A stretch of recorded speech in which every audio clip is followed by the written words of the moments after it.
Joseph Claire Castro, gusto daw hong matanggal o tanggalin ang DDS? Kalokohan niya. Hindi ho yung tatanggalin, kalalagay lang. At sa tingin ba ninyo, hindi kontento ang Malacanang sa ginagawa ni Castro? Nakakamali kayo. Sinabi ko na nga sa inyo kanina, ang kanyang ginagawa may basbas sa Pangulo. Hindi niyang gagawin ang hindi alam ng Pangulo. Kaya nga siya kinuha, 3-in-1 yung kanyang posisyon, broadcaster, vlogger, at lawyer, abogada.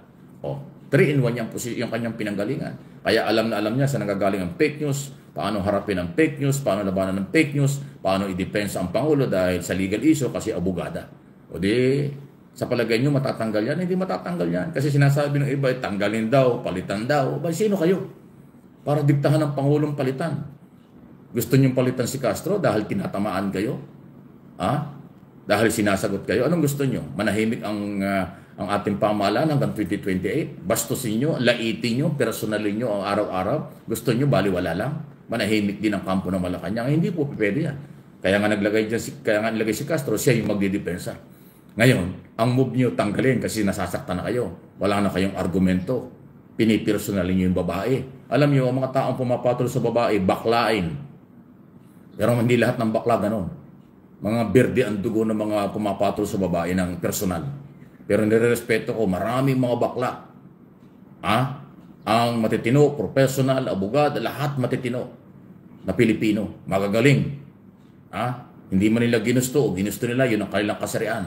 Pero yung pong mga lalaki, nagpapakilalang lalaking lalaki, pero pinipersonal ng isang babae, bakla ang paninindigan niyang ganyan. Walang kakwenta-kwentang lalaki yan. Tandaan niyo sinasabi ko. Nire-respeto ko ang mga bakla kasi gusto nila yan o ayaw man nila pero yan ang kanilang kasarian.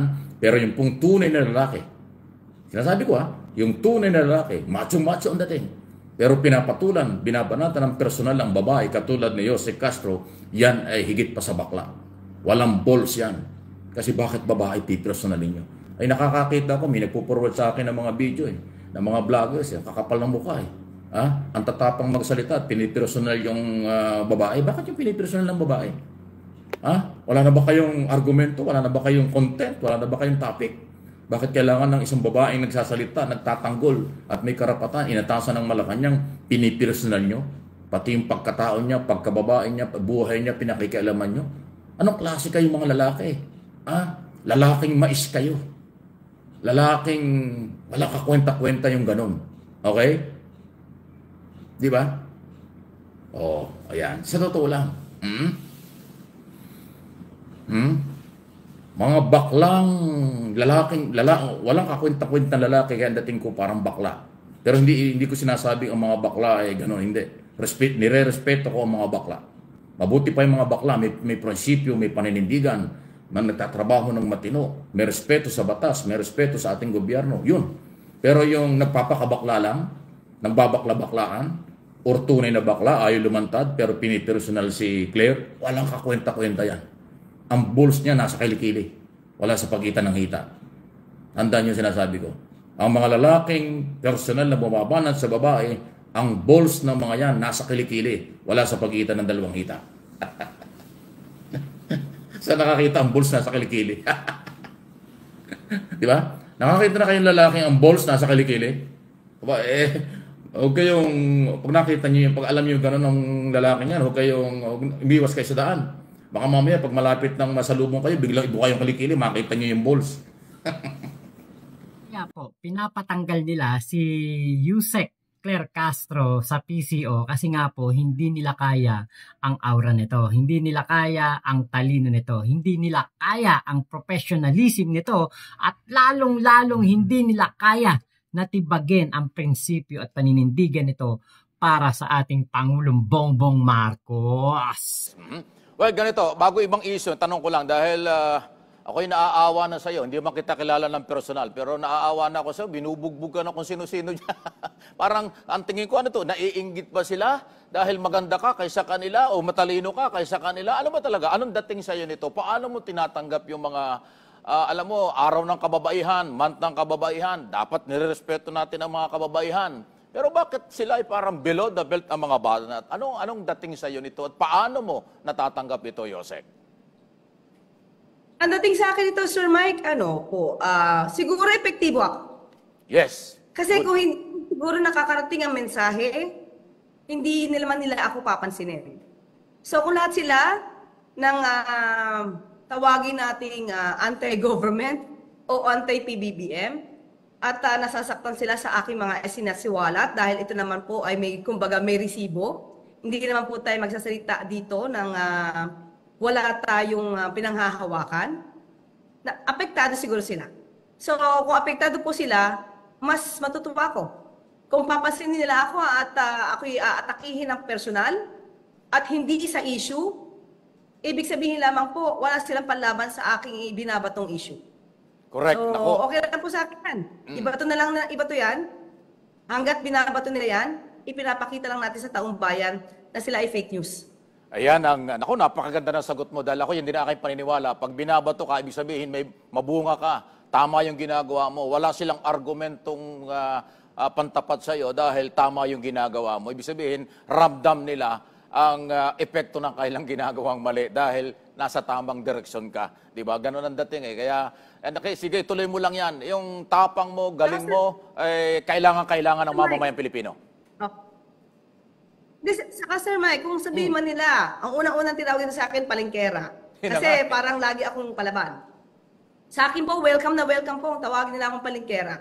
Kasi yung mga tao sa palengke, kahit maingay po yan, ibig sabihin may sense po yan. Huwag nilang maliitin ang mga nasa palengke, nagtatrabaho sa palengke, nag-aas ng palengkera. Ibig sabihin po niyan na napapansin. So, welcome po sa akin yung mga tawag na ganyan. At saka, sa halos 3 taon na kanilang paninira at kung ano mga sinasabing below the belt sa First Family, lalo na kay Pangulong Marcos, akala nila kasi lahat ng taon, lahat ng panahon kanila, ngayon nagkaroon na ho ng pagkakataon ng Pangulo sa pamagitan po ninyo bilang Undersecretary, Presidential or Malacanang Press Officer, yun na ho yung tamang-tama. Sinasagot na ninyo. So, hindi nila akalain na merong lalabas at gagalaw ang ating Pangulo na ilagay ka dyan para harapin ito mga ganito. Kaya nasyak sila. Kaya ngayon, walang argumento, personalan na lang yung kanilang ginagawa. Yun ang aking nakikita sa kasalukuyan mong kalagayan, Yosek. Yun nga po nakakalungkot, Sir Mike. Sa 3 taon halos, puro paninira, puro walang mga basihang pag-aakusa sa Pangulo. Pero hindi nila napapansin na sila yung attack dog. Ngayon, na sinasagot sila at sinasanggalang yung mga fake news nila, bakit sila parang nagkakagulo? Nagkakagulo sila dahil sa aking mga sinasabi. Natawa nga ako doon sa, kasi nanonood ako sa vlog mo eh. Doon sa garapata, may dumami ng garapata ng mga attack dog. Grabe. Kaya nga, mukhang na inuusig na sila ng kailang konsensya kahit hindi mo pinapangalanan, nagre-react eh. Hindi ko maintindihan yung mga tao yan. Natatawa talaga ako. Anyway, dito naman, alam ko nasagot mo na ito pero liwanagin natin, yung crime rate. Alam mo, medyo nakakabahala yan eh. Ibinibintang nila, mas mataas daw ang crime rate ngayon. Wala namang tukhang ngayon, di ba? Wala namang double barrel campaign ngayon. Rule of law nga ang pinapairal ni Pangulong Marcos. Paano magkakaroon ng mataas na crime rate? At ang nagbibintang na nito ay taga Davao City. Anong pagdagdagan mo ng paliwanag yan kung mayroong anumang pwede pang masabi dito, Yosek? Ang pagkakaalam ko po, kaya yata po ito nasabi ni Mayor Baste ay dahil may mga krimeng nagaganap sa kanyang lungsod. Hindi po ba dapat humarap muna siya sa salamin at sabihin niya bakit ang taas ng crime rate ngayon sa aking lungsod? Hindi po ba nagre-reflect ito ng kanyang pagiging epektibo ba siya o hindi sa pamamahala niya sa kanyang lungsod? Pangalawa po, hindi po ba nalaman po natin mismo kay General Torre na kaya lumalabas na mababa ang crime rate sa Davao City ay dahil mukha nadodoktor yung mga blotter, yung mga records sa Davao City. Ayun po na lumalabas na iba po ang nai-assign na chief niya diyan sa kanyang lungsod sa PNP station po niya. Siguro po lumalabas na po ang katotohanan na records. Mas maganda po, ang sabi po nila, hindi po kasi kasangga o kadikit ng mayor ang na-assign na bago na police officer or chief niya sa kanyang lungsod or city director po niya. Mhm. Hindi po ba bilang mayor, siya po dapat ang lumalapit, siya dapat ang nakikipag-ugnayan din po sa maaaring magbigay ng at enforce ng peace and order dyan. Hindi po ba dapat na siya ang namumuno, siya naman ang namumuno dyan? Makipag-usap siya para maiayos kung ano man na magiging problema sa Davao City. Pero nagiging dahilan po na hindi po yung dahilan para sabihin na dumadami na po o tumataas ang crime rate. Nasa kamay niya po ang pag-aayos ng sarili niyang lungsod. Huwag niya pong ipahid sa Pangulo yung kanyang kabagalan, kahinaan sa pamumuno dyan sa Davao City.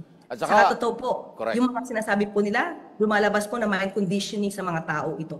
Bakit? Ang sasabihin nila, mahina ang Pangulo, napaka-lenient sa mga gawaing kriminal ng mga tao. Samantalang, makikita po mismo sa records, mababa po ang crime rate sa panahon po ni Pangulong Marcos. Yan naman po ay sinang-ayunan na rin po ni Speaker ni Senate President Cheese Escudero. Pati na po ang record sa PNP. correct. At saka, So, gusto lang po nila kasi palabasin na noong panahon nila, mas tahimik. Kahit hindi yun totoo. So, para bang kami ang best leader, kami ang maayos, so kami lang ang dapat namumuno rito. Yun yung gustong paratingin ng mga ganyang mensahe ng mga Duterte. At saka, alam nyo, tayo, Yosek, dati ka rin broadcaster at alam ko, alam mo yan na ang police report, pag may ginawang police report, nagkaroon ng investigasyon ng kapulisan sa crime, automatic yan, binibigyan ng kopya ng police report ang mayor.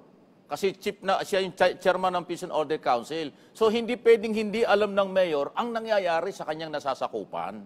Kaya yun ang totoo dyan. Baka hindi kasi alam ito ng mamamaya. Akala may nangyaring crime, ang pulis na nakakaalam. Hindi po. Obligasyon yan makaiparating ng pulis sa mayor para merong record ng mayor kung ano ang nangyayari sa kanyang syudad. Meron yan, binabago lang o baka binabaligtad lang, pinapalabas ay kakaiba sa katotohanan. Pero, well, kung ganyan ang style ng mayor, kawawa yung mga mamamayan, di ba? Kasi hindi nagagawa nila yung kanilang trabaho. Yosek, di ba? Parang gano'n. May pagkukulang sila.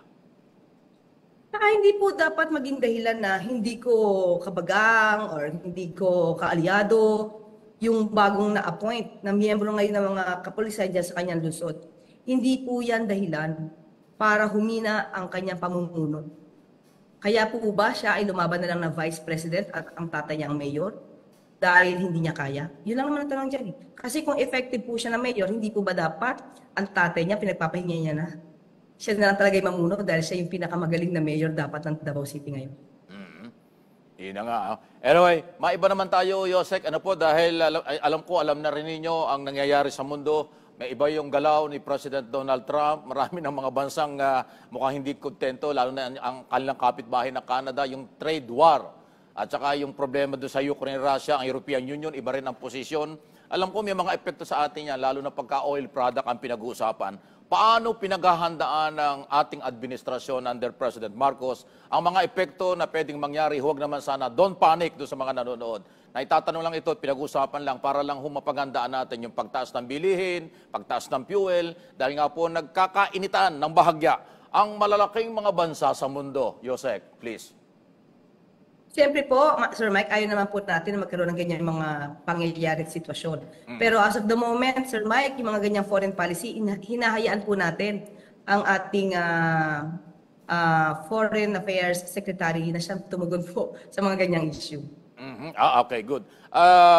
Sa issue naman po ng ayaw natin pangunahan kasi mga nagsasabi na napapanahon na raw na ang ating Pangulo ay makipagkita kay President Trump or kung anumang paraan at kung saan. Meron na ba mga planong ganyan para daw mapalakas kasi tigas talaga ng bakal na relasyon ang Pilipinas at ng Amerika? Parang i-renew lang ito na naiwan ng dating administrasyon ng Amerika na yan ang pagtingin sa Pilipino ay kailangan daw ito makipagkita na. Meron na bang plano this year ang ating Pangulo kung paano?